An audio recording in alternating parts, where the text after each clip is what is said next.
Movie के शुरुआत में हम लोग एक ऐसी लेडी को देखेंगे जिसका पति उसे संतुष्ट नहीं कर पाता है, इसलिए वो अपनी प्यास मिटाने के लिए अपने माली के साथ ही अफेयर करती है, लेकिन उसका माली तो कुछ और ही चाहता था। इसके बाद इन दोनों के साथ में क्या होता है ये हम लोग इस वीडियो में आगे देखेंगे। तो चलिए इस मूवी को शुरू करते हैं। मूवी के शुरुआत में हम लोग कैथरीन को देखते हैं। वो फिल्म इंडस्ट्री के एक प्रोड्यूसर की पत्नी है। कैथरीन एक बड़े से हवेली में रहती है। यहाँ वो काफी अकेला फील करती है। वो हमेशा एक आदमी के बारे में सोचती रहती है जो कि उसे कई सालों पहले एक बार में मिला था, क्योंकि उस आदमी के साथ बिताए हुए पल कैथरीन के लिए सबसे रोमांटिक पलों में से एक है। इसके बाद हम लोग कैथरीन को देखते हैं जो कि फिल्म में रोल पाने के लिए अपनी वीडियो रिकॉर्ड कर रही थी। अपनी वीडियो को बनाने के बाद वो वीडियो अपलोड होने का वेट कर रही थी। इसके बाद वो अपने घर के कामों में लग जाती है। तभी वो देखती है उसका गार्डनर आज नहीं आया है। तुरंत वो गार्डनिंग कंपनी को कॉल करती है। तभी उसे एक कॉल आता है जिससे उसे मालूम चलता है उसके गार्डनर को अरेस्ट किया गया है और उसकी जगह किसी दूसरे आदमी को भेजा गया है। उसी वक्त दरवाजे की घंटी बजती है। जैसे ही कैथरीन दरवाजे को खोलती है उसे बेन नाम का एक हैंडसम आदमी दिखाई देता है और ये उसका नया गार्डनर है। इसके बाद कैथरीन उसे गार्डन में ले जाकर सारी बातें समझाती है, लेकिन वो गलती से घर का दरवाजा लॉक कर देती है जिसकी चाबी घर के ही अंदर थी।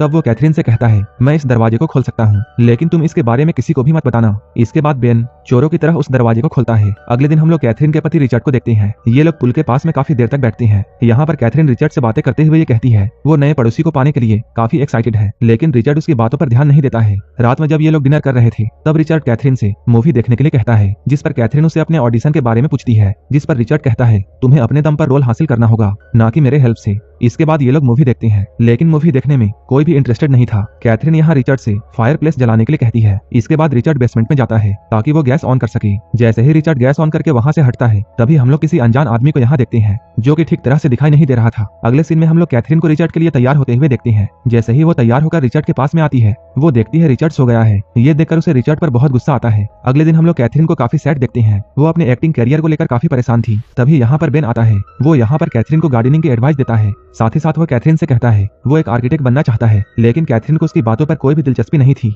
इसके बाद वो अंदर आती है। कैथरीन यहाँ अपनी फ्रेंड को वीडियो कॉल करके उससे एक्टिंग के बारे में डिस्कस करती है, लेकिन उसकी फ्रेंड भी उसकी कोई हेल्प नहीं करती है। कैथरीन यहाँ बेन के पास में आकर उसे साथ में लेमनेड पीने का ऑफर करती है। इसके बाद ये दोनों पुल के पास में बैठकर साथ में लेमनेड पीते हैं। यहाँ पर कैथरीन उससे उस दिन के लिए थैंक्स बोलती है। बेन यहाँ कैथरीन से उसके ड्रीम के बारे में पूछता है, जिस पर कैथरीन ये कहती है हाल ही में उसने एक शॉर्ट फिल्म में काम किया है, वो फिल्म ऑनलाइन देखी जा सकती है। बेन यहाँ कैथरीन से कहता है वो भी एक सिंगर है। इन दोनों में काफी बातें होती हैं और ये दोनों अपने अपने गोल को लेकर एक दूसरे के करीब आते हैं। इसके बाद कैथरीन बेन से टेबल को ठीक करने के लिए कहती है और बेन उसे ठीक कर देता है। यहाँ कैथरीन बेन से स्क्रिप्ट की प्रैक्टिस में उसकी हेल्प मांगती है। यहाँ पर बेन जब स्क्रिप्ट को देखता है तब वो कहता है ये स्क्रिप्ट बिल्कुल बेकार है। बेन यहाँ कैथरीन को काफी टाइम देता है, जिसकी वजह से कैथरीन उसे एक्स्ट्रा पैसे देना चाहती है, लेकिन बेन इससे नाराज हो जाता है और यहाँ से चला जाता है। कैथरीन भी उसके पीछे पीछे जाती है और उसे सॉरी बोलती है। तब बेन उसे एहसास दिलाते हुए ये कहता है मेरी तुलना में तुम्हारे पास बहुत कुछ है, फिर भी वो इन सबको वैल्यू नहीं देती है। बेन कहता है मुझे दूसरों की मदद करने में अच्छा लगता है, इसका मतलब ये नहीं है कि मैं हर काम के पैसे लूं। बेन की बातें सुनने के बाद कैथरीन शर्मिंदा हो जाती है, इसलिए वो यहाँ से चली जाती है।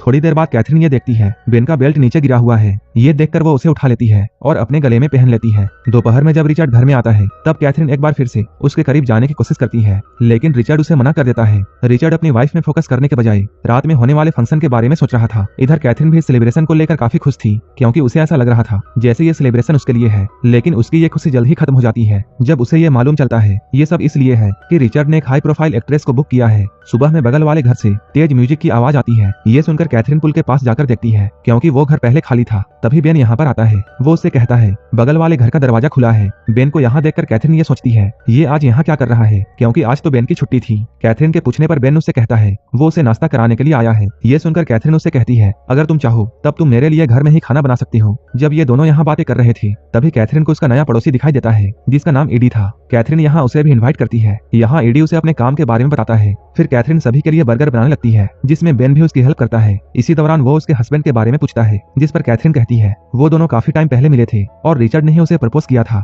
बेन यहाँ कैथरीन से कहता है उसने उसकी शॉर्ट मूवी देखी जो कि उसे काफी पसंद आई। इसके बाद कैथरीन उन दोनों को बर्गर ग्रिल करने के लिए कहती है और वो खुद चेंजिंग रूम में चली जाती है। फिर जब वो वापस आती है तब वो उन दोनों को बियर के साथ में लिविंग रूम में देखती है। अल्कोहल के लिए बेन कैथरीन से माफी मांगता है, लेकिन इससे कैथरीन को कोई भी दिक्कत नहीं थी। यहीं पर कैथरीन बेन को उसकी बेल्ट रिटर्न करती है। अब ये तीनों म्यूजिक बजाकर डांस करने का डिसाइड करते हैं। एडी यहाँ पर पियानो बजाता है और बेन कैथरीन के साथ डांस करने लगता है। अभी ये लोग नशे में थे, इसलिए डांस के दौरान ये दोनों एक दूसरे को किस करते हैं, लेकिन कैथरीन जल्दी ही अलग हो जाती है, क्योंकि उसे ऐसा लगता है जैसे ये सब गलत है। इसके बाद एडी ये यहाँ से निकलता है और कैथरीन बेन को भी यहाँ से जाने के लिए कहती है, क्योंकि रिचर्ड को एयरपोर्ट से लाने से पहले वो अपने आप को शांत रखना चाहती है। लेकिन बेन यहाँ से नहीं जाता है और वो उसे फिर से डांस करने के लिए कहता है। कैथरीन भी इसके लिए मान जाती है। अब ये लोग डांस करने लगते हैं। डांस करते हुए ये लोग एक दूसरे को किस भी करते हैं। इधर हम लोग बेन और ईडी को देखते हैं। ये दोनों कुछ दिन पहले बेवर्ली हिल्स पर होते हैं। ये दोनों यहाँ पैसे कमाने के बारे में सोच रहे थे। यहाँ हमें ये मालूम चलता है बेन का असली नाम ड्यूक है और ईडी का असली नाम जॉन है, जो कि उसी का दोस्त है। ये लोग यहाँ पर कैथरीन को गाड़ी में तेल भरवाते हुए देखते हैं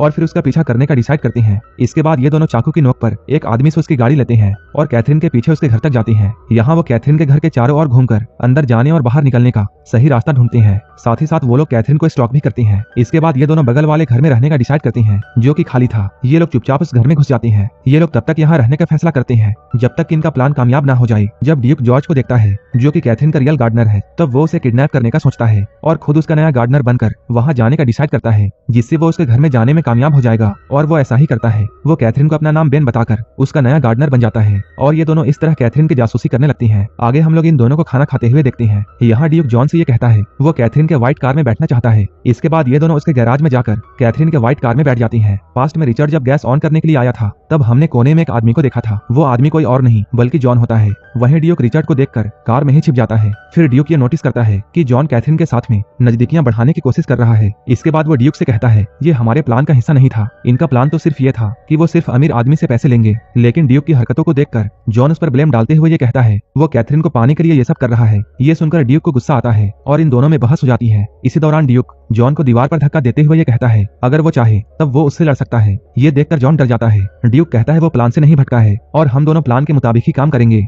अगली सुबह ये लोग अपने प्लान में आगे बढ़ते हैं। जॉन यहाँ आकर अपने आप को इंट्रोड्यूस करता है। इसके बाद ये लोग साथ मिलकर बर्गर खाते हैं। जब जॉन ड्यूक और कैथरीन को किस करते हुए देखता है, तब उसे बहुत गुस्सा आता है और वो गुस्से में यहाँ से निकल जाता है। इसके बाद ड्यूक कैथरीन को उसके बेडरूम में लाता है। कैथरीन अभी बहुत नशे में होती है। इसी मौके का फायदा उठाकर ड्यूक जॉन की सारी सच्चाई कैथरीन को यहाँ बताता है। साथ ही साथ वो उसे ये कहता है कि वो उसे बहुत प्यार करता है। कैथरीन उस पर गुस्सा करती है। ये सब देखकर ड्यूक को ऐसा लगता है कैथरीन अभी उसका साथ सिर्फ इसलिए नहीं दे रही है क्योंकि वो अभी अपने हस्बैंड के बेड पर है। इसके बाद वो कैथरीन को उठाकर अपने घर में ले आता है। इधर हम लोग रिचर्ड को देखते हैं, जो कि एयरपोर्ट पर कैथरीन का वेट कर रहा था। वो कैथरीन को कॉल भी करता है, लेकिन कैथरीन उसका कॉल रिसीव नहीं करती है। यहाँ भी कैथरीन ड्यूक को अपने पास आने से रोकती है। ये देखकर ड्यूक समझ जाता है कि वो उसके साथ रहना नहीं चाहती है, इसलिए वो कमरे से निकल जाता है और जॉन से अंदर जाने के लिए कहता है। जॉन जैसे ही अंदर आता है, वो कैथरीन के साथ जबरदस्ती करने लगता है। जब कैथरीन चिल्लाती है, तब वो उसके मुंह पर हाथ रखकर उसे चुप रहने को कहता है। साथ ही साथ वो उसे धमकी देता है अगर वो उसे ऐसा करने से रोकेगी तब वो उसे जान से मार देगा। लेकिन वो कुछ भी नहीं कर पाता है और रोने लगता है, जिससे कैथरीन को यहाँ से भागने का मौका मिल जाता है। वहीं दूसरी ओर रिचर्ड एक टैक्सी बुक करता है और वो कंटिन्यू कैथरीन को कॉल कर रहा था, लेकिन कैथरीन का कोई रिस्पॉन्स नहीं आता है। इधर घर में कैथरीन काफी नशे में होती है। जब ड्यूक उसे थप्पड़ मारता है,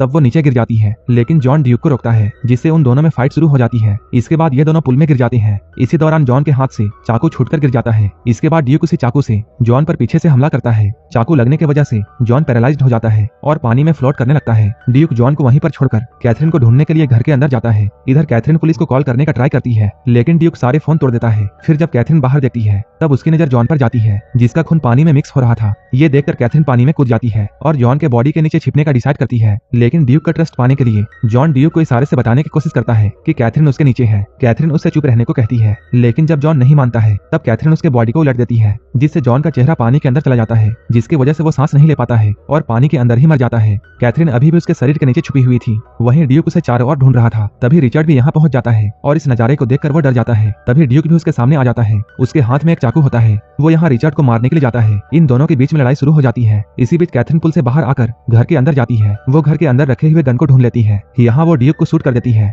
इसके बाद रिचर्ड उसके पास आता है। यहाँ ये दोनों एक दूसरे को गले लगा